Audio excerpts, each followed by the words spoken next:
একটা ট্রাকের পিছনে লেখা আছে 100 গজ দূরে থাকো। একটা ট্রাকের পাশে কি জন্য লেখা আছে 100 গজ দূরে থাকো? কি জন্য কন্ত?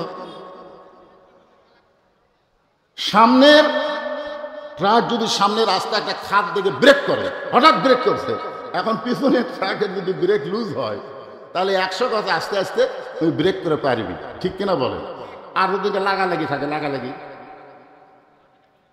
ওই ব্রেক করা মাত্রই এক ডক মেরে দিবি, কারণ এর ব্রেক লুজ। তা আজকে আমাদের অধিকাংশ মানুষেরই, মরদ মানুষের ব্রেক লুজ ধরে, কারণ ব্রেক কি? তাহলে একটা ট্রাকের পিছনে যদি 100 গজ দূরে লেখা থাকে, নারীদেরকে কমপক্ষে মরদের চাইতে 200 গজ দূরে থাকা লাগবে, ধরে কারণ কথা ঠিক কিনা? এরা 200 গজ দূরে যা পারে তাই দূরে এটি গল্প করে আর বক্তার কামত করতেছে।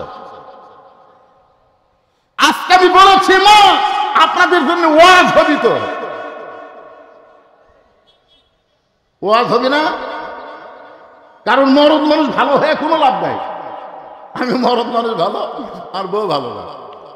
পেটত বাচ্চা আসার পর থেকে বলতেছে আমি কিন্তু প্রসব বেদনা সহ্য করে পারবো না।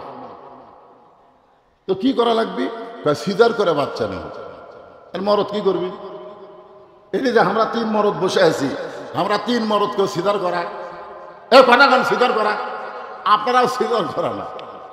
আমরা তখন গজল গাইতাম, কি বলবো প্রসবের কথা, মা বিনে সেই ব্যথা কেউ তো বুঝিবে না, মাজন ঠেকিয়া সন্তানের দায়, অকালে মা মারা যায়, কেন সে মায়ের ভক্তি করো না, এমন দরদি ভাবে কেউ হবে না আমার মা গো।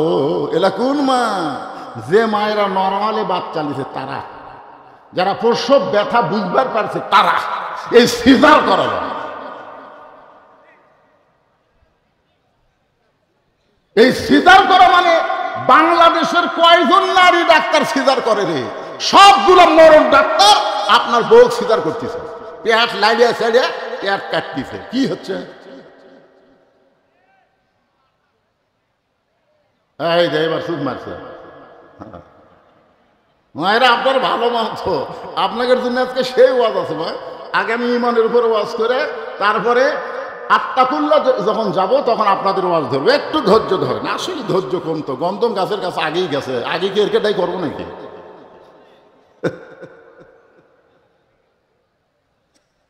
মায়ের একটু মনোযোগ দিয়ে শোনেন। আল্লাহ নবী ফাতেমার কাছে গেলেন, ফাতেমার কাছে গিয়ে দেখলেন ফাতেমা মুচকি মুচকি হাসতেছে। রাসূল বললেন, ফাতেমা তোমার মনে হাসি দেখতেছি কারণ কি? তোমার কি কখনো মনে হয় তোমার বাবা বিশ্ব নবী বলে আল্লাহ তোমাকে জান্নাত দিবে? ফাতেমা বলতেছে, বাবা এটা তো সব সময় আমার মনে হয় আমার বাবা বিশ্ব নবী, এই কারণে আল্লাহ আমাকে জান্নাত দিবে। সঙ্গে সঙ্গে রাসূল ফাতেমার হাতে একটা ঝাঁকুনি দিয়ে বললেন, মা তুমি বড় ভুল বুঝতেছো মা, তোমার বাবা বিশ্ব নবী বলে আল্লাহ তোমাকে জান্নাত দিবে না। জান্নাতে যদি যাবার চাও তাহলে জান্নাতের আমল করে জান্নাতে যেতে হবে। সঙ্গে সঙ্গে ফাতেমা নবীর সামনে বসে পড়ে বললেন, বাবা তাহলে এতদিনের ধারণা ভুল, নবীর মেয়ে হওয়ার কারণে আল্লাহ আমাকে জান্নাত দিবে না। রাসূল বললেন, না, জান্নাতে যাইবার গেলে জান্নাতের আমল করা লাগবে। ফাতেমা বললেন, বাবা তাহলে জান্নাতে যাইতে গেলে জান্নাতের আমল কি? আল্লাহ রাসূল বললেন, মাত্র 4টা আমল করবা, 8টা জান্নাতে যাবা। ধরে কারণ সুবহানাল্লাহ, 8টা জান্নাতের দরজা আল্লাহ খুলে দিবে। ফাতেমা বললেন, বাবা তাহলে 4টা আমল কি? আল্লাহ নবী বললেন, 1 নম্বর হলো 5 ওয়াক্ত নামাজ পড়া। এই নামাজ সব সময় পড়া লাগবে না, 24 ঘন্টার মধ্যে 5টা বার শুধু নামাজ আদায় করবা। ফাতেমা 12 মাসে 1 মাস শুধু রোজা রাখবা, তাহলে রোজার হক আদায় হবে। স্বামীর খেদমত সব সময় করা লাগবে না, স্বামী যখন খেদমত চাবে তখন স্বামীর খেদমত করবা। ও ফাতেমা, সতীত্বের হেফাজত পর্দা করা, এর কোনো সময় নাই মা, এটা হওয়া থেকে মরা পর্যন্ত সব সময় করা লাগবে। আপনারা বলেন তো, আপনাদের এলাকার মেয়ে মানুষ যখন মারা যায় তখন কয় কাপড়? কথা কয় না, কয় কাপড়? আচ্ছা 5 কাপড় দিলেন, পুরুষের 3 কাপড়, মেয়েদের 5 কাপড় দিয়ে মেয়েটার লাশটা যখন খাটনিতে রাখলেন, আপনার কি কোনোদিন দেখেছেন মেয়েদের লাশ খাটনিতে রাখা হয়েছে? চাদর দিয়ে ঢাকেনি, কোনোদিন দেখছেন? বরং লাশটা রাখার সঙ্গে সঙ্গে এমনি তো 5 কাপড় দিলেন, আবার চাদর দিয়ে খাটনি ঢাকলেন।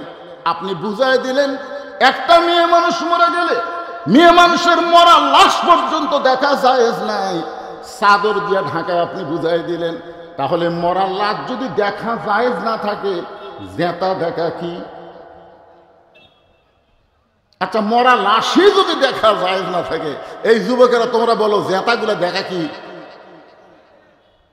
সঙ্গে সঙ্গে ফাতেমার কাছে একটা ওন্না ছিল, ওই ওন্নাটা এরকম ফাতেমা মাথায় দিয়ে বললেন, বাবা সতীত্বের হেফাজত পর্দা করা যখন সব সময় লাগবে, এই মুহূর্তে আমি ফাতেমা পর্দার মধ্যে ঢুকে গেলাম। আল্লাহর নবীকে সাক্ষী রেখে ফাতেমা বললেন, এই মুহূর্তে আমি পর্দার মধ্যে ঢুকে গেলাম। সঙ্গে সঙ্গে রাসূল বললেন আমিন। সুবহানাল্লাহ কর না কেন? ফাতেমা যেই বলছে আমি পর্দার মধ্যে ঢুকে গেলাম, সঙ্গে সঙ্গে রাসূল বললেন আমিন। আপনারা বলেন, ফাতেমা বলছে পর্দার মধ্যে ঢুকে গেলাম, আর রাসূল যদি আমিন কয়, দোয়া কবুল হবে কি হবে না? দোয়া কবুল হয়ে গেল। কয়েকদিন পর, কয়েক বছর পরে আল্লাহ তাআলা বললেন, হাবিব আপনার ফাতেমার খবর কি আপনি জানেন? আপনার ফাতেমার খবর কি আপনি জানেন? রাসূল বলে, আল্লাহ ফাতেমা আমার মেয়ে, ফাতেমার কি খবর জানবো?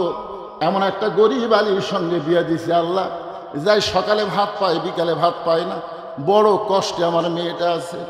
আল্লাহ বলে, হাবিব রে, আমি আল্লাহ ফাতেমার পর্দা দেখে এত খুশি হয়েছি, আমি ফাতেমাকে খাতুনে জান্নাতে ডিগ্রি দিয়ে দিলাম।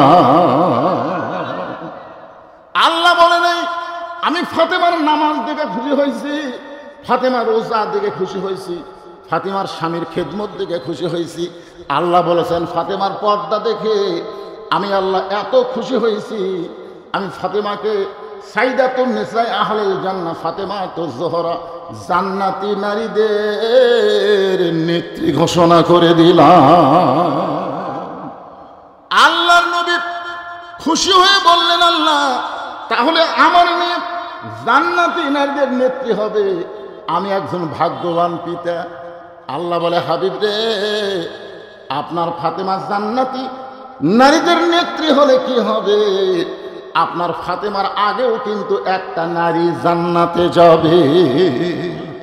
সঙ্গে সঙ্গে নবী বললেন, আল্লাহ আমার মেয়েটা যদি জান্নাতি নারীদের নেত্রী হয়, আমার মেয়েটার আগে জান্নাতে কে যাবে? আল্লাহ বলেন, হাবিব ওই যে একটা পাহাড় দেখতেছেন, ওই পাহাড়ের সামনে একটা জঙ্গল দেখা যায়। বলে, হ্যাঁ, এই জঙ্গলের সামনে একটা ঝুবড়ি বাড়ি, এই ঝুবড়ি বাড়িটা হলো একটা কাঠুরিয়ার বাড়ি। ওই কাঠুরিয়ার বিবি জামিলাকে আমি আল্লাহ ফাতেমার আগে জান্নাত দিব। নবী আমার মনটা খারাপ করলেন, ফাতেমার বাড়িতে গেলেন। ফাতেমার বাড়িতে গিয়ে বললেন, মা আল্লাহ তোমার পর্দাকে এত ভালোবাসে, আল্লাহ তোমাকে ভালোবেসে তোমাকে খাতুনে জান্নাতে ডিগ্রি দিয়েছে। ও ফাতেমা, শুধুমাত্র পর্দা নিশি হওয়ার কারণে আল্লাহ তোমাকে জান্নাতি নারীদের নেত্রী বানিয়ে দিয়েছে। ফাতেমা মুচকি মুচকি হাসতেছে, এতই হাসতেছে কিন্তু নবীর চোখ দিয়ে দর দর করে পানি পড়তেছে। ফাতেমা বলে, বাবা আল্লাহ আমাকে জান্নাতি নারীদের নেত্রী বানাইলো, এইটা শুনে কি আপনি খুশি হন নাই? আপনি কেন কাঁদতেছেন? রাসূল বলে, ফাতেমা আমার কান্নার কারণ হলো আল্লাহ তোমাকে জান্নাতি নারীদের নেত্রী বানালে কি হবে, আল্লাহ তোমার আগে একটা মেয়েকে জান্নাত দিবে। যেই মাত্র কইছে আল্লাহ তোমার আগে একটা মেয়েকে জান্নাত দিবে, সঙ্গে সঙ্গে ফাতেমা কান্না শুরু করে দিলেন। ও বাবা, আমি জান্নাতি নারীদের নেত্রী হলাম, আমার আগে যেই মেয়েটা জান্নাতে যাবে ওই মেয়েটার পরিচয় কি? আল্লাহ যেইভাবে নবীকে পরিচয় দিলেন, নবীও সেইভাবে ফাতেমাকে বললেন, ওই যে একটা পাহাড় দেখতেছো? বলে, হ্যাঁ। পাহাড়ের সামনে একটা জঙ্গল, ওই জঙ্গলের সামনে ছোট্ট একটা বাড়ি, ওই বাড়িটা হলো একটা কাঠুরিয়ার বাড়ি। ওই কাঠুরিয়ার বউ জামিলাকে আল্লাহ তোমার আগে জান্নাত দিবে। ফাতেমা চমকে গিয়ে বলে, বাবা সাধারণ একজন কাঠুরিয়ার বউ সাধারণ একটা কাঠের বউ জামিলা আমার আগে জান্নাতে যাবে এমন কি আমল করেছে বাবা, এমন কি আমল করেছে? রাসূল বলে, ফাতেমা কি আমল করার কারণে তোমার আগে জান্নাতে যাবে? এটা যদি জানতে চাও তাহলে তোমাকে তদন্ত করে জানতে হবে।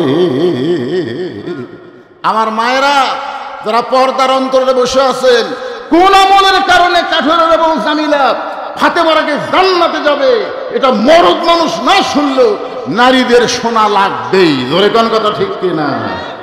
আলহামদুলিল্লাহ আলহামদুলিল্লাহ নাহমাদুহু ওয়া নাস্তাঈনুহু ওয়া নাস্তাগফিরুহু ওয়া নু'মিনু বিহি ওয়া নাতাওয়াক্কালু আলাইহি ওয়া নাউযু বিল্লাহি মিন শুরুরি আনফুসিনা ওয়া মিন সাইয়্যাতি আমালিনা من يهدي الله فلا مضل له ومن يضلله فلا هادي له। সকলে জবান খুলে বলেন আশহাদু আল্লা ইলাহা ইল্লাল্লাহু ওয়াহদাহু লা শারীকা লাহু وأشهد أن محمدا عبده ورسوله الذي أرسل رسوله بالحق بشيرا ونذيرا وداعيا إلى الله بإذنه وسراجا منيرا فقد قال الله تعالى في كلامه المجيد والفرقان الحميد। জবান খুলে সকলে পড়েন আউযু বিল্লাহি মিনাশ শাইতানির রাজিম বিসমিল্লাহির রহমানির রহিম। ইয়া আইয়ুহাল্লাযীনা আমানু তাকুল্লাহা হাক্কা তুকাতিহি ওয়া লা তামুতুন্না ইল্লা ওয়া আনতুম মুসলিমুন।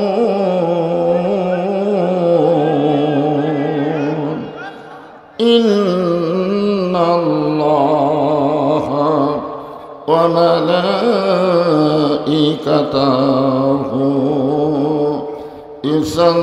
ইউসাল্লুনা আলান নবী ইয়া আইয়ুহাল্লাযীনা আমানু সাল্লু আলাইহি ওয়া সাল্লিমু তাসলিমা। আল্লাহুম্মা সাল্লি আলা মুহাম্মাদ ওয়া আলা আলি মুহাম্মাদ কামা সাল্লাইতা আলা ইব্রাহিম ওয়া আলা আলি ইব্রাহিম ইন্নাকা হামিদুম মাজিদ। আল্লাহুম্মা বারিক আলা মুহাম্মাদ ওয়া আলা আলি মুহাম্মাদ কামা বারাকতা আলা ইব্রাহিম ওয়া আলা আলি ইব্রাহিম ইন্নাকা হামিদুম মাজিদ। মশরিকে হুব্বে মুহাম্মদ সকলে বলি সাল্লাল্লাহু আলাইহি ওয়াসাল্লাম। मतलाए दीवानी माँ मतलाए खुर्शीद इश्कास सीनाए सुजाने मा बलगल उला बिकमालिही कशफत दुजा बिजमालिही हसनत जमीओ खसालिही सल्लो अलैहि व आलिहि अल्लाहुम्मा आमीन। জান্নাতের বাগান থেকে জান্নাতি মানুষদেরকে নিয়ে আমি গুনাহগার তোমার রহমতের দরজায় দোকানা হাত তুলেছি আল্লাহ। হাসরের ময়দানে জব্বার আর কাহার নামে রূপ নিয়া তুমি যখন বিচার শুরু করবে তোমার সামনে দাঁড়ায়া সমস্ত নবীরা নাফসি নাফসি বলে কাঁদতে থাকবে। এমন কঠিন অবস্থা হাসরে হবে, সেদিন সমস্ত নবী তার উম্মতকে ভুলে যাবে, শুধু বলবে আল্লাহ আমার কি হবে, আমার কি হবে। একমাত্র দরদি নবী শাফাতের কান্ডারি ইয়া রব্বি হাবলি উম্মতি বলে সেজদায় পড়ে যাবে। সেই কঠিন মুসিবতের সময় আজকের এই মাহফিলকে ওসিলা করে আমাদের সবাইকে রাসূলের উম্মতের কাতারে আল্লাহ কবুল করে নিও। সুবহান রাব্বিকা রব্বিল ইজ্জাতি আম্মা ইয়াসিফুন ওয়া সালামুন আলাল মুরসালিন আলহামদুলিল্লাহি রাব্বিল আলামিন। লা ইলাহা। মাইকের সাউন্ডটা একটু ক্লিয়ার করে দেন, চমচম করতেছে। লা ইলাহা ইল্লাল্লাহ, লা ইলাহা ইল্লাল্লাহ, লা ইলাহা ইল্লাল্লাহ, লা ইলাহা ইল্লাল্লাহ, লা ইলাহা ইল্লাল্লাহ। সবাই মহব্বতে আল্লাহর জিকির লা ইলাহা। চাঁদ সূরজ আর গ্রহ তারা আল্লাহ নামের পাগল পারা। চাঁদ সূরজ আর গ্রহ তারা আল্লাহ নামের পাগল পারা। আমার আল্লাহ নামের এতই দয়া, আল্লাহ নামের এতই মায়া, লুকিয়ে রাখছেন হে আল্লাহ জোরে লা ইলাহা ইল্লাল্লাহ, লা ইলাহা ইল্লাল্লাহ, লা ইলাহা ইল্লাল্লাহ, লা ইলাহা ইল্লাল্লাহ, লা ইলাহা ইল্লাল্লাহ, লা ইলাহা। এতগুলো মুসলমান পুরুষ মানুষ একটু জবান খোলে লা ইলাহা। যার দিলে আছে আমার আল্লাহর ভয়, যার মনে আছে আল্লাহর ভয়, আল্লাহ আল্লাহ সব সময়। যার দিলে আছে রে আল্লাহর ভয়, যার মনে আছে আল্লাহর ভয়, আল্লাহ আল্লাহ সব সময়।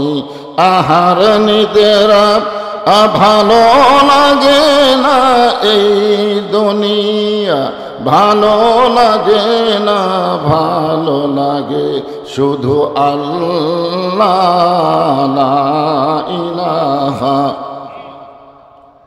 লা ইলাহা ইল্লাল্লাহু মুহাম্মাদুর রাসূলুল্লাহ।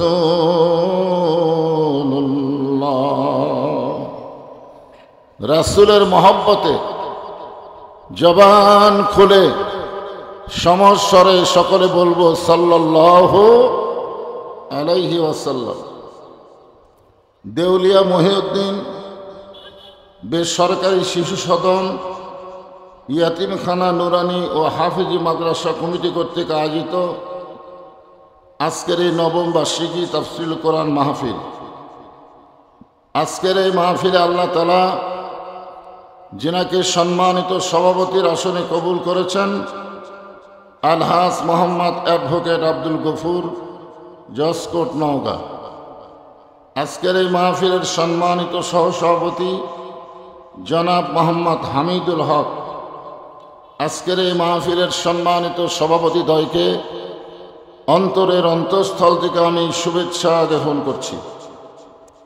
আজকের এই মাহফিলের সম্মানিত প্রধান অতিথি জননেতা জনাব মোহাম্মদ ফজলে হুদা বাবলু। আজকের এই মাহফিলের সম্মানিত প্রধান অতিথিকে অন্তরের অন্তঃস্থল থেকে আমি শুভেচ্ছা জ্ঞাপন করছি। সম্মানিত বিশেষ অতিথিবৃন্দ, সম্মানিত আমন্ত্রিত অতিথিবৃন্দ, সম্মানিত সুধীজন, সকলকেই অন্তরের অন্তঃস্থল থেকে আমি শুভেচ্ছা জ্ঞাপন করছি। সম্মানিত ওলামায়ে কেরাম, আপনাদের মাঝে মাঝে যে সমস্ত আলেম ওলামা বসে আছেন, মঞ্চে উপবিষ্ট আছেন, মাগরিবের নামাজের পর থেকে এত রাত পর্যন্ত কোরআন হাদিসের আলোকে অত্যন্ত গুরুত্বপূর্ণ আলোচনা করে আপনাদেরকে শোনালেন। আলেম ওলামা সহ আজকের এই মাহফিলের বক্তাগণকে অন্তরের অন্তঃস্থল থেকে আমি শুভেচ্ছা জ্ঞাপন করছি। আজকের এই মাহফিলে আমার সামনে যারা বসে আছেন, জায়গা না পাওয়ার কারণে এখনো অনেক আল্লাহর বান্দারা দাঁড়িয়ে আছেন। যারা বসে আছেন এবং যারা দাঁড়িয়ে আছেন সকলকেই অন্তরের অন্তঃস্থল থেকে আমি শুভেচ্ছা জ্ঞাপন করছি। সম্মানিত মা বোনেরা, পর্দার অন্তরালে হইচই না করে জবান বন্ধ করে আপনারা বসে থাকবেন।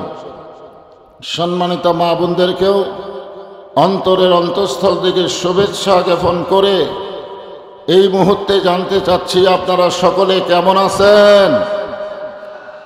আলহামদুলিল্লাহ, শারীরিক সুস্থতা এবং মানসিক প্রশান্তি দান করে আজকের এই জান্নাতের বাগানে কবুল করলেন। আমরা সে আল্লাহর উপরে খুশি না বেজার? তাহলে জবান করে সমস্বরে সকলে বলবো রব্বানা লাকাল হামদ হামদান কাসীরান তাইয়িবান মুবারাকান ফীহি। আমরা প্রশংসা করলাম কার? এমন একজন আল্লাহ আমরা ভাগ্যগুণে পেয়েছি। এটা আমাদের ভাগ্য। যদি আমরা ভগবানের ঘরে জন্ম নিতাম, ভগবানের ভ বাদ দিলে গবানের কোনো অর্থ ডিকশনারিতে নাই। গবানের গ বাদ দিলে বান মানে বন্যা, দুনিয়ার কেউ চায় না। বা বাদ দিলে নো মানে ভগবান নাই। যদি ঈশ্বরের ঘরে জন্ম নিতাম, ঈশ্বরই থাকতো। গডের ঘরে জন্ম নিলে গডেস হতো। কিন্তু আমরা এমন একজন আল্লাহ পেয়েছি যে আল্লাহ আল্লাহু লা ইলাহা ইল্লা হুয়াল হাইয়ুল কাইয়ুম। জোরে বলেন সুবহানাল্লাহ। যদি মন চায় আলিফ বাদ দেন, লিল্লাহি মা ফিস সামাওয়াতি ওয়াল আরদ। আবার যদি মন চায় আর একটা লাম বাদ দেন, লাহুল মুলকু ওয়া লাহুল হামদ। আবার যদি মন চায় লাম বাদ দেন, হুয়াল্লাহুল্লাযী লা ইলাহা ইল্লাহু। এমন একজন আল্লাহ পেয়েছি যার সব কিছু বাদ দিলেও আল্লাহ বাদ পড়ে না। মুসলমানের আল্লাহ সদা বিরাজমান। জোরে বলেন কথা ঠিক কি না? আমরা সে আল্লাহ পেয়েছি। ভাগ্যগুণে আমরা একজন নবী পেয়েছি, যেই নবী হলেন বিশ্ব নবী। শুধু বিশ্ব নবী না, তিনি হলেন বিশ্ব নেতা। জোরে বলেন ঠিক কি না? আমাদের নবী শুধু নবী না, বাবা আদম থেকে ঈসা আলাইহিস সালাম পর্যন্ত তারা শুধু নবী ছিল।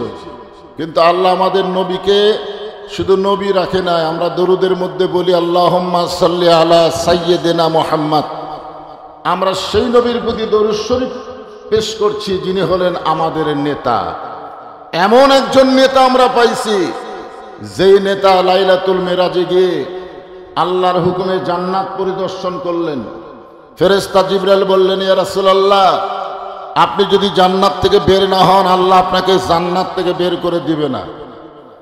সঙ্গে সঙ্গে নবী বললেন, জিবরাইল, আল্লাহ যদি আমাকে জান্নাতে থাকার জন্য বলতো আমি জান্নাতে ঢুকতামই না। আমি শুধু জান্নাত দেখার জন্য প্রবেশ করেছি। আমি সেই দিন জান্নাতে থাকার জন্য প্রবেশ করব যেদিন আল্লাহ আমার সমস্ত উম্মতিনীকে জান্নাত দিয়ে দিবে। এমন একজন নবী নেতা পাইছি যেই নবী নেতা জান্নাতের মধ্যে গিয়েও আমাদের কথা ভোলে না। জোরে কোন কথা ঠিক কিনা? এখন এমন কিছু নেতার পিছনে আমরা ঘুরি যেই নেতা সংসদে গেলেও হয়তো আমাদের কথার মনে রাখে না। জোরে কোন ঠিক কিনা? এই জন্যে আমরা ভাগ্যবান। কত বড় ভাগ্যবান! একবার আদম আলাইহিস সালাম রাস্তা দিয়ে যাচ্ছিলেন, যাওয়ার সময় দেখে তার বেটা শীষ আলাইহিস সালাম রাস্তায় বসে আছে। আদম আলাইহিস সালাম দেখলেন বসার সাইজটা খুব একটা ভালো না। আপনার যে বসে আছেন এই বসার একটা সাইজ আছে না নাই? দরকার আছে না নাই? ওই যে মাঝে মাঝে ফাঁকা ফাঁকা দেখা যাচ্ছে, দেখেন কত লোক দাঁড়িয়ে আছে, বসার জায়গা পাচ্ছে না, আর ওরা ফাঁকা ফাঁকা বসে আছে। আপনারা বলেন তো, কোরআনের মাঝখানে ফাঁকা রাখা যাবে? এই ফাঁকের মধ্যে বসবে কে? তো শয়তানকে আপনার বসতে দিবেন কেন? এমন একটা দেশে আপনাদের জন্ম হয়েছে, গোটা পৃথিবীর মানচিত্রের সেই দেশ সবচাইতে ঘনবসতি দেশ। এরপরেও 12 লক্ষ রোহিঙ্গা মুসলমানকে জায়গা দিছে বাংলাদেশ। জোরে কর কথা ঠিক কিনা? এখান থেকে প্রমাণ হলো জায়গা দেওয়ার অভ্যাস আমাদের আছে না নাই? তাহলে যারা দাঁড়িয়ে আছে এরা কি রোহিঙ্গা? তো ওদের বসতে দেওয়ার জন্য আপনারা একটু যদি গরমের দিন, আমি বলবো না যে মাঘ মাসের মতন চাপেন, যতদূর চাপা যায় একটু সামনে ফাঁকা জায়গাটা পুরা পুরা করে বসেন, তারপরে দেখবেন ওনারা দাঁড়িয়ে আছে, ওনারাও বসার সুযোগ পাবেন। তো বসারও একটা সাইজ আছে। জোরে কোন আছে না নাই? আদম আলাইহিস সালাম দেখলেন শীষ আলাইহিস সালাম বসে আছে, কিন্তু বসার সাইজ ভালো না। তা আদম বললেন, বাবা শীষ, এরকম সাইজ হয়ে বসার কারণ কি? শীষ আলাইহিস সালাম বললেন, বাবা 3 কারণ। কয় কারণ? 3 কারণ। 1 নম্বর কারণ হলো আমার বাবা আল্লাহর নবী। 2 নম্বর কারণ হলো আমি নিজেও নবী। 3 নম্বর কারণ হলো আমি দুনিয়াতেই পাইছি বেহেশতের হুর বউ হিসাবে। কারণ কয়টা? তাহলে 1 নম্বর কারণ কি? বাবা আদম আল্লাহর নবী, শীষ আলাইহিস সালাম নিজেও আল্লাহর নবী, এবং দুনিয়াতে পাইছে বউ হিসাবে জান্নাতের হুর। তাহলে ভিতরে একটু গরম গরম ভাব হলে তো বসার সাইজ ভিন্ন হয়। যেরকম হাসিনার গরম গরম ভাব হয়েছিল, চেয়ারে বসার পরে আর ওটার কথা খেয়াল নেই। যেরকম কথা ঠিক কিনা? আর চামচারা বলতো 41 সালের আগে আমাকে নামাই খেয়ে, আল্লাহ কয় 24 সালই পার হবি না। যেরকম কথা ঠিক কিনা? বসার একটা সাইজ আছে। আদম আলাইহিস সালাম বললেন, বাবা শীষ, নবীর বেটা নবী না হইয়া, বেহেশতের হুরের স্বামী না হইয়া, আখরি জাহানের পয়গম্বরের উম্মত যদি হতে পারতে তাহলে তোমার জীবন ধন্য হয়ে যেত। একজন সুবহানাল্লাহ কইছে। কি কথা বললেন যে নবীর বেটা নবী না হইয়া, বেহেশতের হুরের স্বামী না হইয়া, আখরি জাহানের পয়গম্বরের উম্মত যদি হতে পারতে তোমার জীবন ধন্য হয়ে যেত। এইবার বুঝতে পারছেন? তো শীষ আলাইহিস সালাম বললেন, বাবা এটা কেমনে? আদম আলাইহিস সালাম বলতেছেন, বাবা তোমার বাবা একটা ভুল করার কারণে, সামান্য একটা ভুল করার কারণে, আসলে আদম কিন্তু ভুল করেনি। আদম কিন্তু ভুল করেনি। ভুল করছে কে? হাওয়া। জোরে কোন ভুল করছে কে? আল্লাহ যখন বললেন ওয়ালা তাকরাবা হাযিস শাজারাতা ফাতাকুনা মিনাজ জালিমিন, ওই গাছের কাছে যাইও না, গাছের ফল খায়ও না, গাছের কাছে গেলে তোমরা জালিমের অন্তর্ভুক্ত হয়ে যাবে। যে আল্লাহ বললেন ওই গাছের কাছে যাইও না, সঙ্গে সঙ্গে হাওয়ার মনের মধ্যে একটা কিউরিসিটি কাজ হলো যে এই গাছে কি আছে। আপনি যদি আপনার বাড়িতে আপনার বউরে বলেন এই কথা যেন কাউরে কইও না, খালি এই কথা বলে দেখবেন, হ্যাঁ, খালি যদি নিষেধ করেন তাহলে আকর্ষণ বাড়বে, ধরে এখন ঠিক কিনা। আর যদি বলেন এই কথাটা অমুক একটু বলো তো, তখন বলবে আমার কাম নাই। মানে বলবার বললে বলবে না, নিষেধ করলে বলবে। এটা হলো নারীদের একটা ধর্ম, ঠিক কিনা বলেন।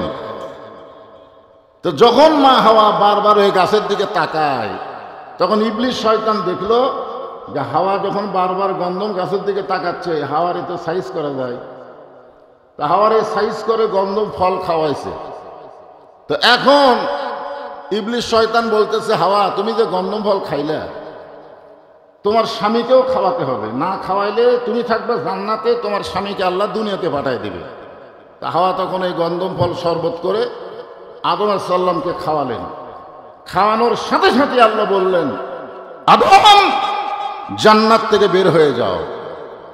আসলে দেখেন তো, হাওয়া কি গন্ধম আগে খায়নি? কথা বলেন, খাইছে কি খায়নি? কিন্তু আল্লাহ তখন হাওয়াকে জান্নাত থেকে বের করে দিলে আদমকে খাওয়াই লাগতো না।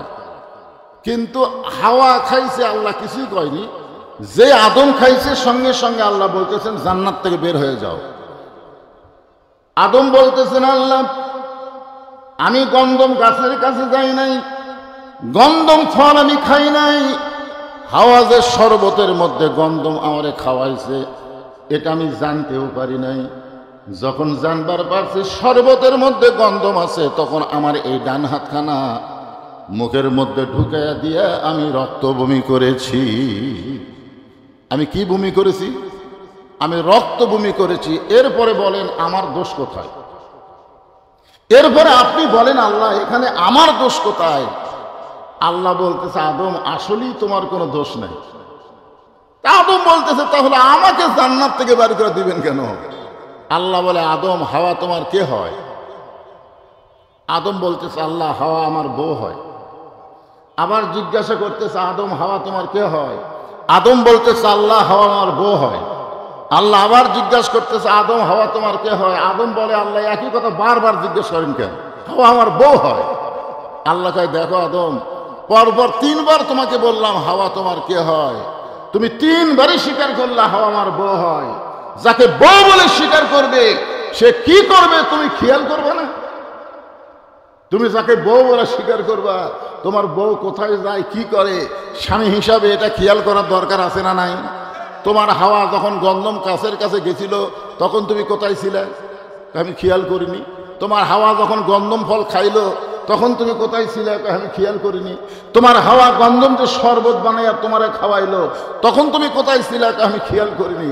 আল্লাহ কয়, বিয়া করবা তুমি আর খেয়াল করবা আমি? আজকে বাংলাদেশে আপনাদের বউয়েরা কি করতেছে? স্বামীর সাথেই শুধু প্রেম করতেছে না পরকিয়া করে বেড়াচ্ছে? এটা স্বামী হিসেবে আপনার খেয়াল করার দরকার আছে না নাই? দরকার আছে না নাই? বউগুলা খালি ওয়াজ শুনতে আইছে যে বউ বেশিটা কি ঢঙ্গের ওয়াজ করে, আজকে ঢং বার হয়ে যাবে। আদম বললেন, বাবা একটা মাত্র ভুল করার কারণে দুনিয়ার 350 বছর পর্যন্ত আমি কেঁদেছি, এমন কাঁদা কেঁদেছি চোখের পানি দিয়া আমার গালের গোস্ত পর্যন্ত খসে পড়ে গেছে। সব সময় পানি পড়তে পড়তে মাটির মানুষ আদমের গালের গোস্ত খসে পড়ে গেছে। গোস্ত যখন খসে পড়ে যায় এমন সময় আদম তৃষ্ণা পাইয়া সাগরে পানি পান করতে গেছে। সাগরে পানি পান করতে গিয়ে দেখে তার চাওয়ালের মধ্যে কোনো গোস্ত নাই। আপনার বলেন তো, আমার এই জায়গার মধ্যে যদি গোস্ত না থাকে আর ভিতরের হাড় যদি বাহিরে দেখা যায় তখন আমার চেহারা কেমন লাগবে? কথা কয় না। এই জায়গার গোস্ত নাই, খালি হাড্ডি বার আছে, তাহলে চেহারা কি মানুষের মতন না ভূতের মতন? ভূতের মতন লাগবে। অথচ আল্লাহ বলেছেন, লাকাদ খালাকনাল ইনসানা ফি আহসানি তাকবীম, মানুষকে আমি সর্বোত্তম আকৃতিতে সৃষ্টি করেছি। বলেন সুবহানাল্লাহ। আদম যখন নিজের চেহারা পানি পান করতে গিয়া পানির চেহারা আয়নার মতন দেখতে পাইল যে চেহারা ভূতের মতন হয়ে গেছে, সঙ্গে সঙ্গে আদম বলতেছে, আল্লাহ এত কান্না কান্নাম, গালের গোস্ত খসে পড়ল, তারপরেও কি আমার এই ভুলের অপরাধ মাফ হবে না? আল্লাহ বলে আদম শুধু কাঁদলে হবে না, কাঁদার মতন কান্দা লাগবে। জোরে কোন কথা ঠিক না? আমরা সাইদি হুজুরকে বের করার জন্য, সুস্থ রাখার জন্য বহু কান্দা কাঁদছি। প্রত্যেকটা বক্তারা কাঁদছে শ্রোতা করক নিয়ে মোনাজাতের মধ্যে, যে আল্লাহ কোরআনের পাখিরে হেফাজত করো, কোরআনের পাখিরে সুস্থ করো। তারপরেও তাকে জেলখানা থেকে বের করে নিয়ে হাসপাতালে হত্যা করছে। জোরে কোন কথা ঠিক না? তার মানে বোঝা গেল আমরা খালি কান্দিছি। শুধু কাঁদলে হবে না, কাঁদার মতো কান্দা লাগবে। আমি দেখেছি আক্কেলপুরে একজন একটা গজল গাচ্ছে, গাবো? আদম কান্দে গন্ধম খাইয়া, হাওয়া কান্দে দুনিয়াতে পইরা, ইব্রাহিম কান্দে অগ্নি কুণ্ডে, ইসমাইল কান্দে সুরির নিচে, কানতে জানি না রে আল্লাহ, কানতে জানি না। ইব্রাহিম কান্দে অগ্নি কুণ্ডে, ইসমাইল কান্দে সুরির নিচে, বনবাসে পৈরারে কান্দে বিবি হাজেরা রে আল্লাহ, কানতে জানি না। এই গজল যখন গাচ্ছে তখন ফেরেশতারা বলতেছে, আল্লাহ তোমার বান্দাতে গজল গাচ্ছে আর চোখ দিয়ে দর দর করে পানি পড়তেছে, এর রেজাল্ট কি? আল্লাহ বলতেছে মিথ্যাবাদী। আর রেজাল্ট হলো মিথ্যাবাদী। কারণ ইব্রাহিম নবী অগ্নিকুণ্ডে যায়নি, অগ্নিকুণ্ডে যাওয়ার আগে আমি আল্লাহ তার শান্তির বাগান বানিয়ে দিয়েছি। ইসমাইলকে সুরির তলে দেওয়া হয়নি, আমি আল্লাহ জান্নাত থেকে দুম্বা পাঠিয়ে দিয়েছি। জোরে খান কথা ঠিক কিনা? তাহলে এরকম মিথ্যা গজল গায়ে যদি কেউ কান্দে, পাহাড় কাটিলাম জঙ্গল খুঁজিলাম রাসূল তোমার দেখায় আমি পাইলাম না। আপনারা বলেন তো, পাহাড় কাটা জঙ্গল খুঁজে রাসূল পাওয়া যাবে? এইরকম অজাতা যারা কান্দে, এই কান্দার কোনো দাম নাই, কান্দার মতন কান্দতে হবে। আদম বলে, বাবা শীষ, যখন আল্লাহ বললেন কান্দার মতন কান্দো, আমি সঙ্গে সঙ্গে বসে পড়লাম। বসার পরে চক্ষু বন্ধ করে দেখি জান্নাতের দরজার ভিতরে লেখা লা ইলাহা ইল্লাল্লাহু মুহাম্মাদুর রাসূলুল্লাহ। আমি আল্লাহকে বললাম পাইছি পাইছি পাইছি। আল্লাহ বলে, আদম কি পাইছো? বলে, আল্লাহ এতদিন লা ইলাহা ইল্লাল্লাহর কাছে কেঁদেছি, আজকে তোমার পিছনে জান্নাতের মধ্যে মুহাম্মদ রাসূলুল্লাহ দেখলাম, ওই নামটার উসিলায় আমি তোমার কাছে মাফ চাই। আল্লাহ বলে, আমি সঙ্গে সঙ্গে তোমারে মাফ করে দিলাম। আদম বলে, শীষ, একটা ভুল করার কারণে 350 বছর কান্দে, ওই নবীর ওসিলা করে আল্লাহ আমাকে মাফ করেছে। আর ওই নবীর উম্মতেরা যদি সারা জীবন পাপ করে, সারা জীবন যদি পাপ করে, কোনো এক সময় তওবা করতে গিয়ে মাছের মাথার মতন সামান্য পানি যদি চোখের কোনায় আনতে পারে, ওই নবীর উম্মত হওয়ার খাতিরে আল্লাহ তার জীবনের সব গুনাহ মাফ করে দিবে। শীষ বলতেছে, বাবা ওই নবীর উম্মত হলেই তো ভালো। আদম কয়, শীষ, ওই নবীর উম্মত হবার চাইলেই হওয়া যায় না বাজান, ওই নবীর উম্মত হতে ভাগ্য লাগে। জোরে কোন কি লাগে? তাহলে আমাদের ভাগ্য এত ভালো, আমরা ওই নবীর উম্মত হতে পেরেছি। জোরে কোন কথা ঠিক কিনা? খালি মুখে মুখে কইলে হবে না। আল্লাহ কোরআনে বলেছেন, লাকাদ কানা লাকুম ফি রাসূলিল্লাহি উসওয়াতুন হাসানা। ওই নবীর উম্মত যদি হবার চাও, ওই নবীর আদর্শকে তোমরা গ্রহণ করে নাও। যদি তোমরা সফলতা অর্জন করতে চাও, বিশ্ব নবীর আদর্শকে গ্রহণ করতে হবে। বিশ্ব নবীর আদর্শটা কি, নবীর উম্মত হিসাবে আমাদের জানার অধিকার আছে না নাই? জোরে কোন আছে না নাই? হ্যাঁ, ভাগ্য গুণে আমরা একটা কোরআন শরীফ পেয়েছি, বলেন সুবহানাল্লাহ। যেই কোরআনের প্রথমে আল্লাহ বলেছেন, এই মনোযোগ দিয়ে শুনবেন, যালিকাল কিতাবু লা রাইবা ফিহি হুদাল লিন-নাস। আমি কি আয়াত ঠিক কইলাম না ভুল কইলাম? তো ধরেন না কেন?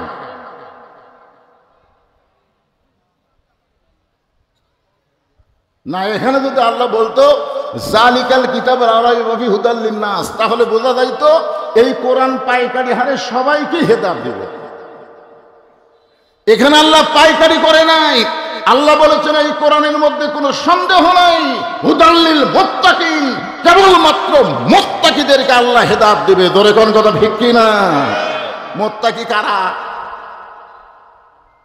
আপনারা যে কোরআন শরীফ শুনতেছেন, আপনাদের চাইতো ভালো শুনিছে আবু জেহেল। আপনার তো বসে শুনতেছেন, এই যে ভাই ঠ্যাং মেলা দিয়ে শুনতেছে, আর বসার চান্স হয়নি। ওই সারা রাত চোরের মতন দাঁড়িয়ে দাঁড়িয়ে কোরআন তেলাওয়াত শুনছে।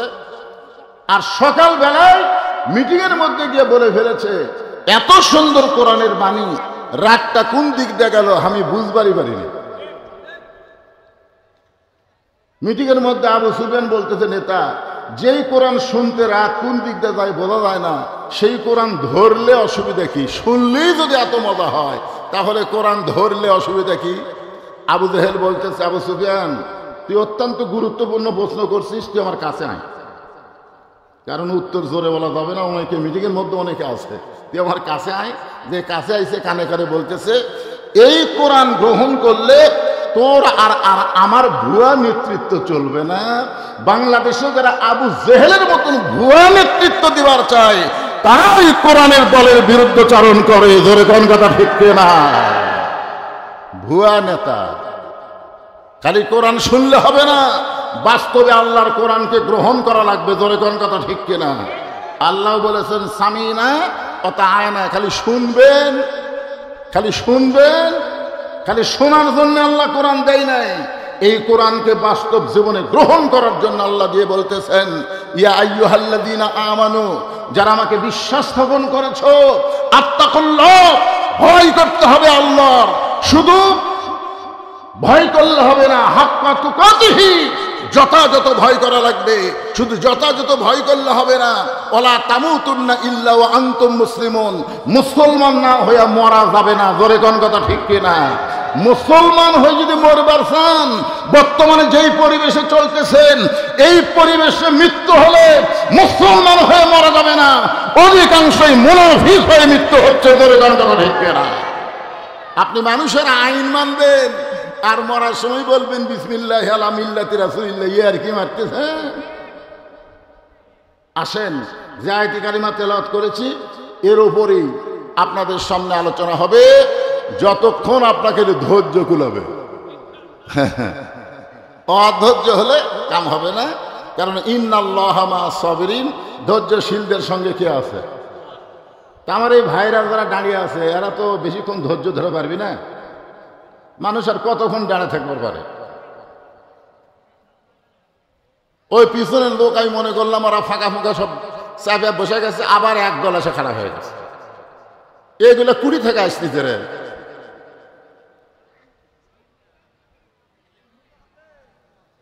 আপনাদের কারোর সামনে একজন ভাই, প্রত্যেকটা মুসলমান আমরা ভাই ভাই।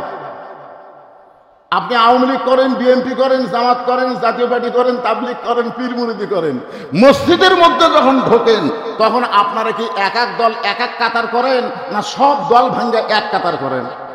তার মানে কি বোঝা গেল? বাহিরে আমরা 24 দল 20 দল যাই করি না কেন, যখন ভিতরে ঢুকবো তখন আমরা কয় দল? তাহলে যারা দাঁড়িয়ে আছে ওরা কি ভিন্ন দল?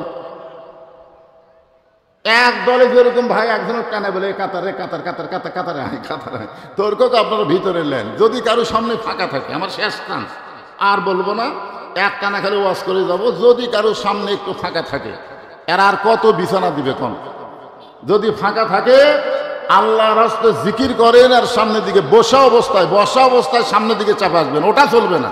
বসা অবস্থায় হ্যাঁ, উঠলেই শয়তান ধাক্কা মারবে। উঠছিস যখন যা পেশাব করায়, এই জন্য বসা অবস্থায়। এই দেখেন তো এই ভাইরা কত দূর চলে আসলো, দেখলেন?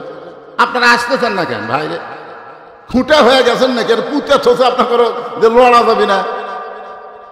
আসেন, সামনের দিকে আসেন, হ্যাঁ জিকির করেন আর সামনে আসেন। লা ইলাহা, বসা অবস্থায় আসেন। দাঁড়ালে শয়তান ধাক্কা মারবে। প্রত্যেকটা মানুষের মধ্যে শয়তান আছে না নাই? মিন শাররিল ওয়াসওয়াসিল খান্নাস, এই যে খান্নাস ভিতরে আছে, খান্নাস বলবে উঠছিসই যখন, এই বলে আপনাকে এই ভিতর থেকে বেড়ালে দেবি, আর বেড়ালে দিয়ে বলবি এই ওয়াজ তো ইউটিউবে শোনা যাবি, অসুবিধা কি, চহ বাড়ির যায়। এই জন্য যারা বসে আছেন, বসে থাকা অবস্থায় সামনের দিকে আসেন। একে বলা হয় গেরিলা ট্রেনিং। আপনারা বলেন তো, যারা গেরিলা ট্রেনিং দেয় তারা এরকম কোনাতে সামনে যায় না? কারণ শত্রু যেন দেখবার না পায়। আমাদের সবচাইতে বড় শত্রুর নাম কি?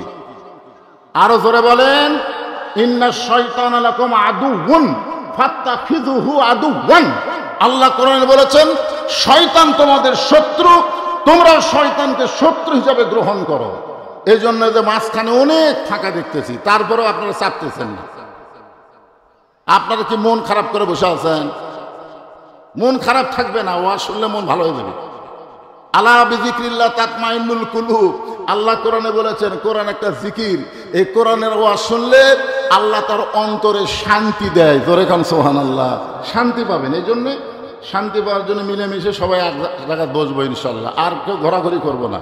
একটু মহব্বতে জিকির করেন, লা ইলাহা ইল্লাল্লাহ, লা ইলাহা ইল্লাল্লাহ। এই যে কয়টা যুবক আসতেছে, মাশাআল্লাহ। আল্লাহ যে কয়টা যুবক এদের মাঝখানে এসে বসলো, এদের সবাইকে আল্লাহ ইসলামের জন্য কবুল করুক। জোরে করে আমিন। আরো জোরে বল আল্লাহুম্মা আমিন। কারণ মুরব্বীর চাইতে বর্তমানে যুবকদের বেশি দরকার। জোরে কোন ঠিক কিনা? আগের দিন বাগে খাসে, আপনার মনে করেন না যে আগের দিন যা আসলো তাই। বর্তমানে মানুষ সজাগ হয়ে গেছে, আর ওই কলা দেখায় লাভ নাই। জোরে কোন কথা ঠিক কিনা? মানুষ এখন অনেক সজাগ। হ্যাঁ, এই জন্য যুবকদের বলবো তোমরাই বসো। এখানে চারটা বিষয় আলোচনা হবে। কয় বিষয়? চারটা বিষয়। 1 নম্বর হলো ঈমান, 2 নম্বর আত্তাকুল্লাহ, 3 নম্বর হাক্কা তুকাতিহি, আর 4 নম্বর হলো ওয়ালা তামুতুন্না ইল্লা ওয়া আনতুম মুসলিমুন। অত্যন্ত গুরুত্বপূর্ণ 4টা বিষয়। 1 নম্বর হলো ঈমান। জোরে কোন 1 নম্বর কি? ঈমানদারকে লক্ষ্য করে আল্লাহ তাআলা বলতেছেন, যারা আমাকে বিশ্বাস স্থাপন করেছো। সাহাবারা বললেন, ইয়া রাসূলুল্লাহ, আল্লাহকে বিশ্বাস স্থাপন করার নিয়ম কি? আল্লাহ রাসূল বললেন, ইকরার বিল লিসান, তাসদীকু বিল জানান, আমল বিল আরকান। জবানে বলতে হবে লা ইলাহা ইল্লাল্লাহ, শুধু জবানে বললে হবে না। তাসদীক বিল জানান, ওইটা কলিজার মধ্যে জায়গা দেওয়া লাগবে। কলিজার মধ্যে যখন জায়গা দিবে, তার চরিত্র হযরত বেলালের মতন হবে। হযরত বেলাল যখন ঈমান গ্রহণ করেছিল, তখন নামাজ ছিল না, রোজা ছিল না, হজ ছিল না, যাকাত ছিল না। তখন শুধু একটি মাত্র ইবাদতের নাম হলো লা ইলাহা ইল্লাল্লাহ। তখন কোনো ইবাদত হয় নাই। হযরত বেলাল যখন ঈমান গ্রহণ করলো, সঙ্গে সঙ্গে আল্লাহ তাআলা বেলালের জন্য একটা আয়াত নাজিল করলেন।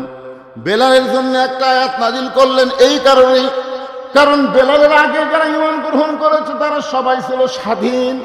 আবু বকর ঈমান গ্রহণ করেছে, আবু বকর হলো স্বাধীন। খাদিজাতুল কুবরা ঈমান গ্রহণ করেছে, খাদিজাতুল কুবরা হলো স্বাধীন। আলী ঈমান গ্রহণ করেছে, আলীও হচ্ছে স্বাধীন। ওসমান গনি ঈমান গ্রহণ করেছে, তিনিও হলেন স্বাধীন।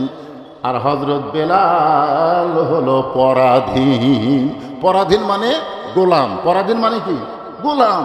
এখন সেই গোলাম যখন ঈমান গ্রহণ করেছে, সঙ্গে সঙ্গে আল্লাহ তাআলা নাজিল করলেন, ইন্নাল্লাযীনা ক্বালু রাব্বুনাল্লাহু সুম্মা ইসতাকামু তাতানাজ্জালু আলাইহিমুল মালাইকা আল্লা তাখাফু ওয়া লা তাহজানু ওয়া আবশিরু বিল জান্নাতিল্লাতী কুনতুম তুআদুন। কি বুঝলেন?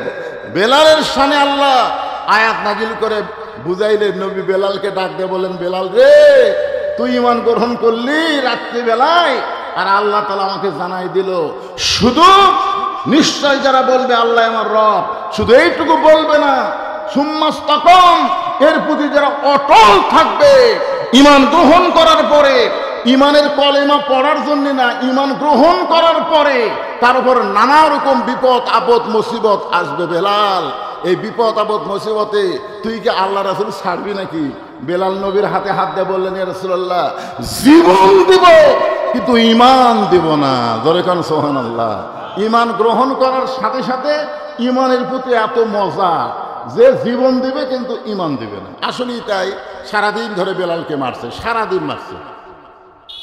শুধু মারে নাই, সারা রাত বুকের উপর পাথর চাপা দিয়েছে। এত বড় পাথর কয়েক টন হবে। 100 জন যুবক মিলে একটা পাথর পাহাড় থেকে গড়ায় গড়ায় এনে বেলালের বুকের উপর ফেলে দিয়েছে। আবু জেহেল বলতেছে এই পাথর পড়ার সঙ্গে সঙ্গে বেলাল মরে যাবে, সকালবেলা বেলালের লাশ তোমরা পুঁতে রেখো।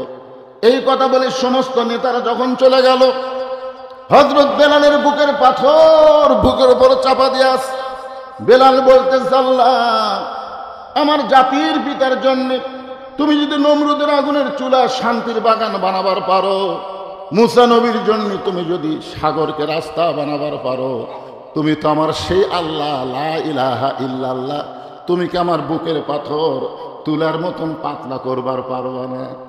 সঙ্গে সঙ্গে আল্লাহ তাআলা পাথরের চেহারায় রাখছে, কিন্তু পাথরটা তুলার মতন পাতলা করে দিয়েছে। বেলালের নিঃশ্বাসের সঙ্গে পাথর উঠতেছে আর ডাবতেছে। সকালবেলা যুবকেরা বেলালের লাশ নিতে আইছে, আইসা দেখে পাথর উঠতেছে আর ডাবতেছে। এক যুবক দৌড়ে গিয়ে বলতেছে নেতাজি, আপনি কইলেন পাথর চাপা খায় বেলাল মরবে, কিন্তু বেলাল মরে নাই। বেলালের নিঃশ্বাসের এতই পাওয়ার, এই বিশাল পাথর উঠতেছে আর ডাবতেছে। ঈমান যারা গ্রহণ করবে তাদের ঈমানের পাওয়ার কম না বেশি? জোরে কম না বেশি? এখন কি করবে কাফেরেরা? যেই মুখটা বেলাল আল্লাহর জিকির করে, ওই মুখের মধ্যে হাতটা ঢুকায় দিয়া মুখের জিহ্বা বের করে এর মধ্যে পেরেক ঢুকায় দিল। হযরত আবু বকর বেলালকে মুক্ত করে নিয়ে যখন আল্লাহর নবীর কাছে নিয়ে যায়, নবী তাকায় দেখে বেলালের জিহ্বাটা বের হয়ে অনেক দূর পর্যন্ত চলে আইছে। কারণ জিহ্বার মধ্যে পেরেক মারার কারণে জিহ্বাটার মুখের মধ্যে নাই, ওই জিহ্বাটা ফুলে উঠে মুখের অনেক বাইরে গেছে। আল্লাহ রাসূল বেলালের কপালে একটা চুমা দিলেন, ওই জিহ্বার কাঁটাগুলো নিজের হাতে খুলে বেলালের জিহ্বার আগায় নবীর জিহ্বা ঠেকাইলেন। সঙ্গে সঙ্গে জিহ্বাটা পূর্বের আকৃতি নিয়ে মুখের মধ্যে ঢুকে গেল। রাসূল বললেন, বেলাল রে, আল্লাহ তাখাফ, তোমার কোনো ভয় নাই, ওয়ালা তাহজান, তোমার কোনো চিন্তা নাই, ওয়াবশিরু বিল জান্নাহ, আল্লাহ ঘোষণা করেছে এই দুনিয়া থেকে বিদায় নেওয়ার সঙ্গে সঙ্গে আল্লাহ তোমার ঈমান গ্রহণ করার কারণে 8টা জান্নাতের দরজা খুলে দিবে। এমন ঘোষণা দেওয়ার পরেও বেলালের মুখে কোনো হাসি নাই। রাসূল বলে, বেলাল, আমি আল্লাহর কোরআন থেকে তেলাওয়াত করে তোমার শোনালাম, তুমি হাসতেছ না, কারণ কি? বেলাল বলতেছে, ইয়া রাসূলুল্লাহ, আল্লাহু আকবার, লা ইলাহা ইল্লাল্লাহ, আমার আল্লাহ এত বড়, সে আল্লাহর ঈমান আমি গোপনে গোপনে পড়তেছিলাম, তারপরেও আমাকে এত নির্যাতন করেছে। আমি যতদিন পর্যন্ত আমার আল্লাহর জিকির উচ্চ স্বরে না করতে পারবো, দুনিয়ায় আমার জান্নাতে যায়ও শান্তি নেই। চিন্তা করে দেখেন ঈমান কারে কয়? কোরআনের ওয়াজ শুনবো, বেলালের মতন বলবো, শুধু কোরআনের ওয়াজ শুনবো না, যতদিন বাংলার জমিনে কোরআনের বিধান কায়েম না হবে ততদিন বাংলার মুসলমানের মরেও শান্তি নাই। জোরে কোন কথা ঠিক কিনা? কারা কারা রাজি? তুই হাত তুলে আমার আল্লাহকে দেখান।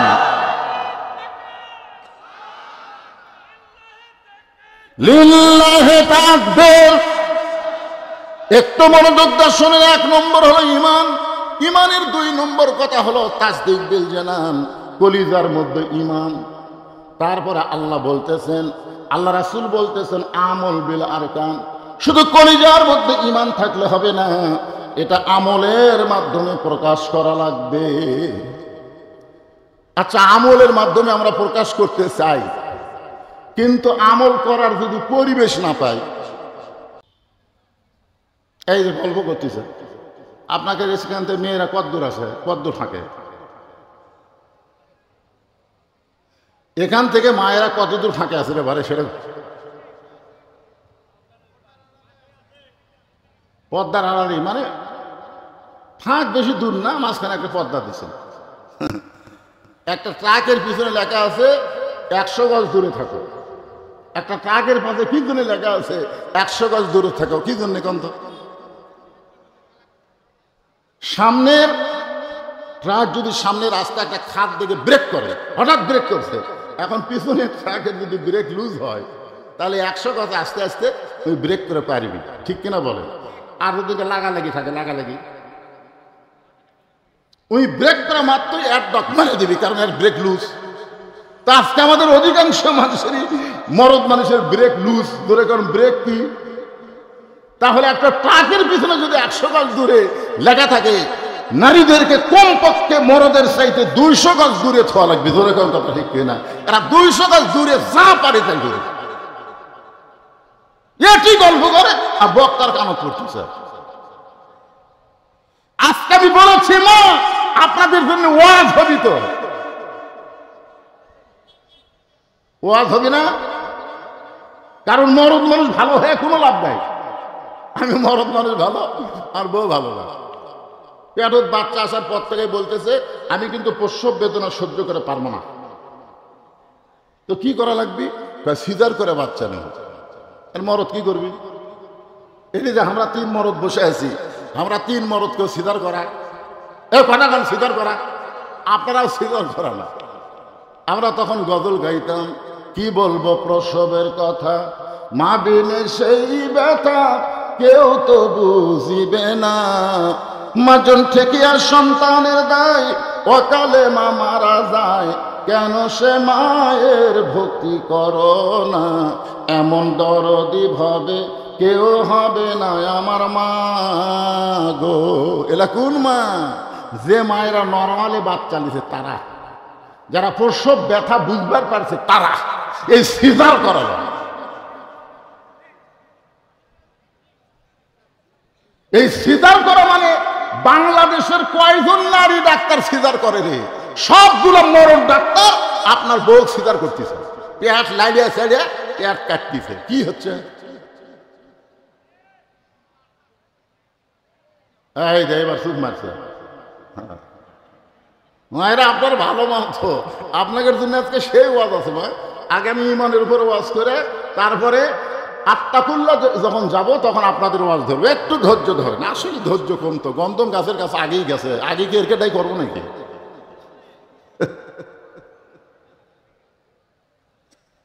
মায়েরা একটু মনোযোগ দিয়ে শোনেন। আল্লাহর নবী ফাতেমার কাছে গেলেন, ফাতেমার কাছে গিয়ে দেখলেন ফাতেমা মুচকি মুচকি হাসতেছে। রাসূল বললেন, ফাতেমা তোমার মনে হাসি দেখতেছি কারণ কি?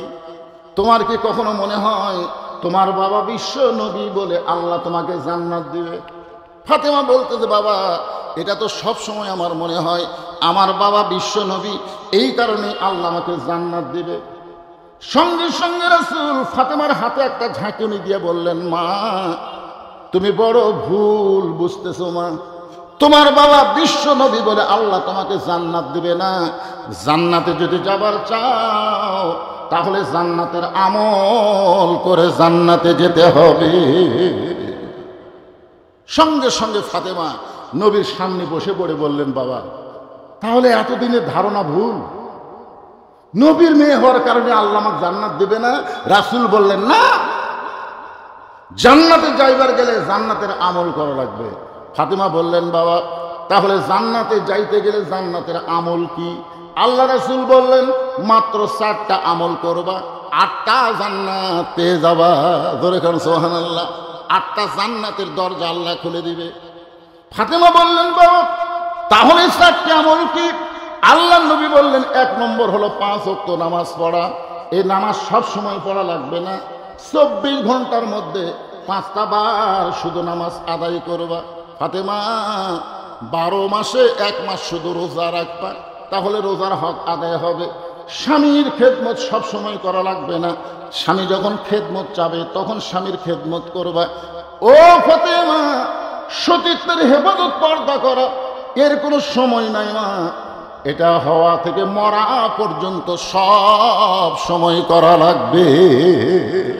আপনারা বলেন তো, আপনাদের এলাকার মেয়ে মানুষ যখন মারা যায় তখন কয় কাপড়? কথা কয় না, কয় কাপড়? আচ্ছা 5 কাপড় দিলেন, পুরুষের 3 কাপড়, মেয়েদের 5 কাপড় দিয়ে মেয়েটির লাশটা যখন খাটনিতে রাখলেন, আপনার কি কোনোদিন দেখেছেন মেয়েদের লাশ খাটনিতে রাখা হয়েছে? চাদর দিয়ে ঢাকেনি, কোনোদিন দেখছেন? বরং লাশটা রাখার সঙ্গে সঙ্গে এমনি তো 5 কাপড় দিলেন, আবার চাদর দিয়ে খাটনি ঢাকলেন। আপনি বুঝাই দিলেন একটা মেয়ে মানুষ মরে গেলে মেয়ে মানুষের মরা লাশ পর্যন্ত দেখা যায় নাই, চাদর দিয়ে ঢাকায় আপনি বুঝাই দিলেন। তাহলে মরা লাশ যদি দেখা যায় না থাকে, জেতা দেখা কি? আচ্ছা, মরা লাশই যদি দেখা যায় না থাকে, এই যুবকেরা তোমরা বলো জেতাগুলো দেখা কি? সঙ্গে সঙ্গে ফাতেমার কাছে একটা ওন্না ছিল, ওই ওন্নাটা এরকম ফাতেমা মাথায় দিয়ে বললেন, বাবা সতীত্বের হেফাজত পর্দা করা যখন সব সময় লাগবে, এই মুহূর্তে আমি ফাতেমা পর্দার মধ্যে ঢুকে গেলাম। আল্লাহর নবীকে সাক্ষী রেখে ফাতেমা বললেন, এই মুহূর্তে আমি পর্দার মধ্যে ঢুকে গেলাম। সঙ্গে সঙ্গে রাসূল বললেন আমিন। সুবহানাল্লাহ কন্যা কেন? ফাতেমা যেই বলছে আমি পর্দার মধ্যে ঢুকে গেলাম, সঙ্গে সঙ্গে রাসূল বললেন আমিন। আপনারা বলেন, ফাতেমা বলছে পর্দার মধ্যে ঢুকে গেলাম, আর রাসূল যদি আমিন কয়, দোয়া কবুল হবে কি হবে না? দোয়া কবুল হয়ে গেল। কয়েকদিন পর, কয়েক বছর পরে আল্লাহ তাআলা বললেন, হাবিব আপনার ফাতেমার খবর কি আপনি জানেন? আপনার ফাতেমার খবর কি আপনি জানেন? রাসূল বলে, আল্লাহ ফাতেমা আমার মেয়ে, ফাতেমার কি খবর জানবো? এমন একটা গরিব আলীর সঙ্গে বিয়ে দিছে আল্লাহ, যাই সকালে ভাত পায় বিকালে ভাত পায় না, বড় কষ্টে আমার মেয়েটা আছে। আল্লাহ বলে, হাবিব রে, আমি আল্লাহ ফাতেমার পর্দা দেখে এত খুশি হয়েছি, আমি ফাতেমাকে খাতুনে জান্নাতে ডিগ্রি দিয়া দিলাম। আল্লাহ বলে নাই আমি ফাতেমার নামাজ দেখে খুশি হয়েছি, ফাতেমার রোজা দেখে খুশি হয়েছি, ফাতেমার স্বামীর খেদমত দেখে খুশি হয়েছি। আল্লাহ বলেছেন ফাতেমার পর্দা দেখে আমি আল্লাহ এত খুশি হয়েছি, আমি ফাতেমাকে সাইদাতুন নিসায়ে আহলে জান্নাহ, ফাতেমা তো জোহরা, জান্নাতি নারীদের নেত্রী ঘোষণা করে দিলাম। আল্লাহর নবী খুশি হয়ে বললেন, আল্লাহ তাহলে আমার মেয়ে জান্নাতি নারীদের নেত্রী হবে, আমি একজন ভাগ্যবান পিতা। আল্লাহ বলে, হাবিব রে, আপনার ফাতেমা জান্নাতি নারীদের নেত্রী হলে কি হবে? আপনার ফাতেমার আগেও কিন্তু একটা নারী জান্নাতে যাবে। সঙ্গে সঙ্গে নবী বললেন, আল্লাহ আমার মেয়েটা যদি জান্নাতি নারীদের নেত্রী হয়, আমার মেয়েটার আগে জান্নাতে কে যাবে? আল্লাহ বলেন, হাবিব ওই যে একটা পাহাড় দেখতেছেন, ওই পাহাড়ের সামনে একটা জঙ্গল দেখা যায়। বলে, হ্যাঁ, এই জঙ্গলের সামনে একটা ঝুবড়ি বাড়ি, এই ঝুবড়ি বাড়িটা হলো একটা কাঠুরিয়ার বাড়ি। ওই কাঠুরিয়ার বিবি জামিলাকে আমি আল্লাহ ফাতেমার আগে জান্নাত দিব। নবী আমার মনটা খারাপ করলেন, ফাতেমার বাড়িতে গেলেন। ফাতেমার বাড়িতে গিয়ে বললেন, মা আল্লাহ তোমার পর্দাকে এত ভালোবাসে, আল্লাহ তোমাকে ভালোবেসে তোমাকে খাতুনে জান্নাতে ডিগ্রি দিয়েছে। ও ফাতেমা, শুধুমাত্র পর্দা নিশি হওয়ার কারণে আল্লাহ তোমাকে জান্নাতি নারীদের নেত্রী বানিয়ে দিয়েছে। ফাতেমা মুচকি মুচকি হাসতেছে, এতই হাসতেছে কিন্তু নবীর চোখ দিয়ে দর দর করে পানি পড়তেছে। ফাতেমা বলে, বাবা আল্লাহ আমাকে জান্নাতি নারীদের নেত্রী বানাইলো, এইটা শুনে কি আপনি খুশি হন নাই? আপনি কেন কাঁদতেছেন? রাসূল বলে, ফাতেমা আমার কান্নার কারণ হলো আল্লাহ তোমাকে জান্নাতি নারীদের নেত্রী বানালে কি হবে?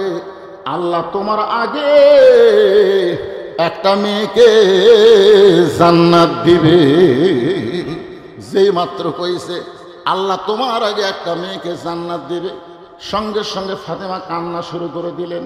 ও বাবা, আমি জান্নাতি নারীদের নেত্রী হলাম, আমার আগে যেই মেয়েটা জান্নাতে যাবে ওই মেয়েটার পরিচয় কি? আল্লাহ যেইভাবে নবীকে পরিচয় দিলেন, নবীও সেইভাবে ফাতেমাকে বললেন, ওই যে একটা পাহাড় দেখতেছো? বলে, হ্যাঁ। পাহাড়ের সামনে একটা জঙ্গল, ওই জঙ্গলের সামনে ছোট্ট একটা বাড়ি, ওই বাড়িটা হলো একটা কাঠুরিয়ার বাড়ি। ওই কাঠুরার বউ জামিলাকে আল্লাহ তোমার আগে জান্নাত দিবে।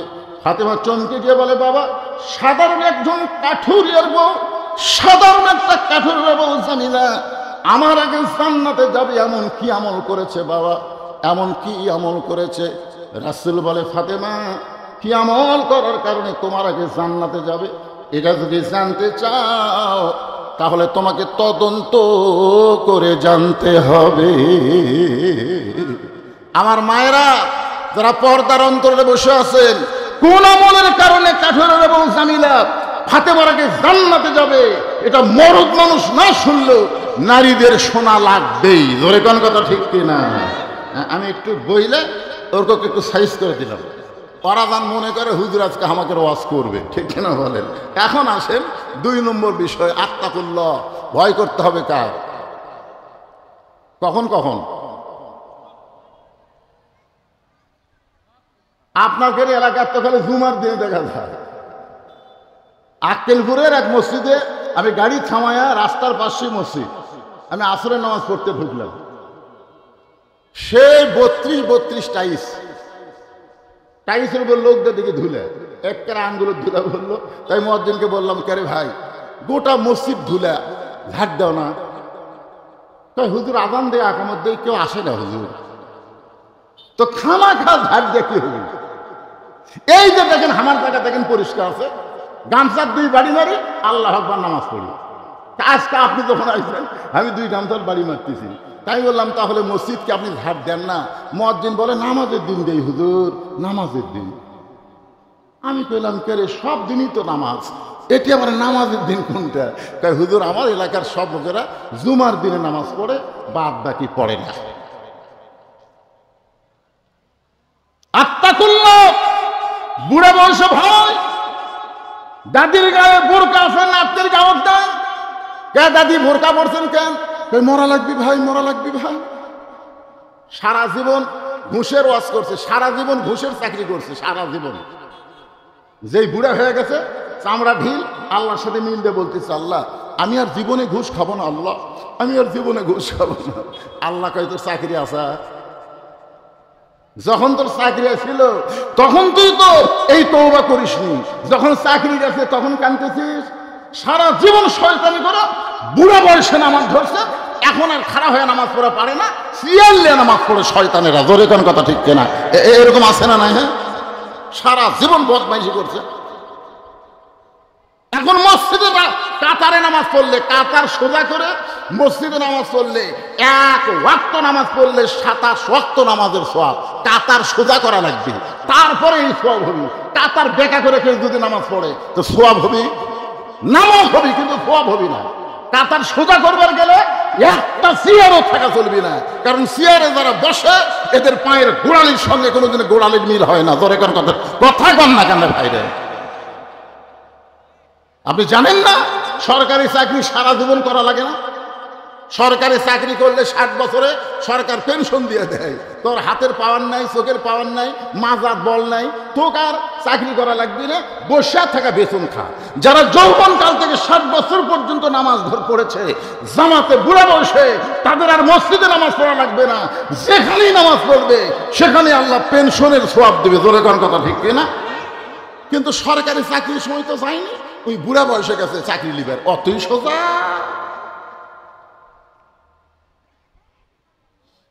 দাদির দারত নাতি, নাতির গাঁত বোরকা নেই কে?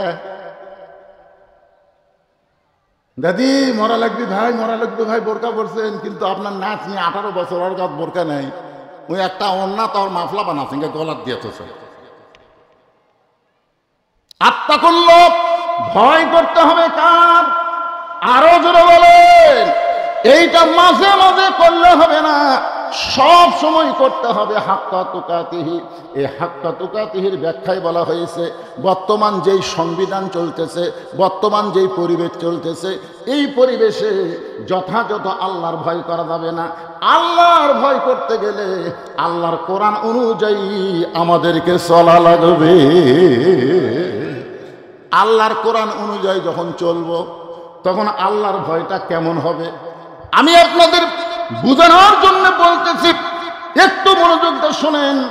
আল্লাহর কোরআন আমাদের বাংলাদেশের মসজিদের মধ্যে কিছুটা হলেও চালু আছে।